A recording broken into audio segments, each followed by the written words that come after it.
আসসালামু আলাইকুম। সবাই কেমন আছেন? আমরা আলহামদুলিল্লাহ ভালো আছি। এই তো সন্ধ্যা হয়ে গেছে।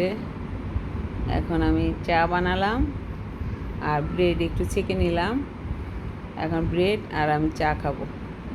আর দুপুরে আজকে আমি দাওয়াত খেয়েছি। ও আমার এক নাতি, ওর বার্থডে ছিল, ওখানে বিরিয়ানি খেয়ে আসছি। তো এখন দেখি মাথা ব্যথা করতেছে, প্লাস ক্ষুধাও লাগছে। তখন এটুকু খেয়ে ওষুধ খেয়ে নেব, দেখি একটু আরাম পাই কিনা।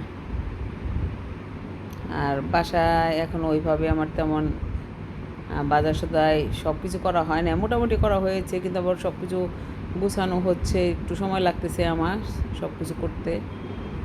তো বিস্কুটও আনা হয়েছে, কিন্তু আমার ইচ্ছে হলো না বিস্কুট খাই। তো ব্রেড নিয়ে আসছিলাম, তো ভাবলাম ব্রেড খাই। ব্রেড আমার এমনিতেও পছন্দ, এটা দিয়ে স্যান্ডউইচ যখন বানাই, চিকেন স্যান্ডউইচ, ওটাও আমার ভালো লাগে। জায়নে বাবারও অনেক পছন্দ। তো আছে কিছু জিনিস আছে, কিন্তু আমি রান্নাঘরটা ক্লিন করতে পারতেছি না এখনও পুরোপুরিভাবে।